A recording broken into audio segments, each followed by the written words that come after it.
Məni izləyən hər kəsə Allahın salamı olsun. Sizlərlə bugün çox sağlam və çox ləzzətli bir pəhriz salatımdayım. Şəkər xəstələri üçün, ümumiyyətlə sağlam qidalanmağı seçən hər kəs üçün möhtəşəm bir salatdır. Mütləq hazırlamağı tövsiyə edirəm.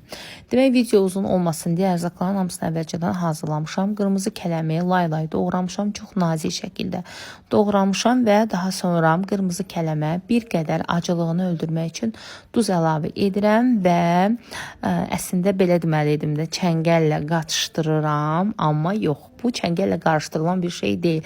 Elə dədə baba üsulu ilə əlimlə yaxşı-yaxşı kələmi ovxalayıram.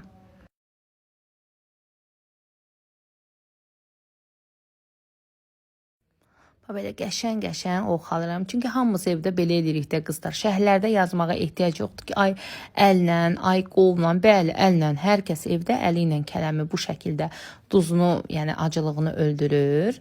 Daha sonra kələm artıq hazırdır. Elə bir əlimizin altında artıq görəsiniz ki, kələm yumşalıbdır. Bu duzla niyə belə olunur? Kələmin şaxını, kələmin acılığını öldürürəm. Daha sonra sütgəcdən keçirdiyim 2 ədəd yaşıl almanı əlavə edirəm. Qeyd edim ki, sütgəcin iri gözündən keçirtmişəm almanı. Adi bildiyimiz almadır. Sadəcə qabığını soymuşam. Daha sonra 7-8 ədəd qara gavalını, qara şirin gavalını xırda-xırda doğrayıb əlavə edirəm və bir 100 qram qozu da xırdalayıb əlavə edirəm və salat artıq hazırdır. Salatı qatışdırıram, amma bu dəfə əllə yox, elə çəngəllə, qaşıqla qatışdırıram və salatım hazırdır. Həqiqətən də dadı möhtəşəmdir. Çox ləzzətli bir salatdır.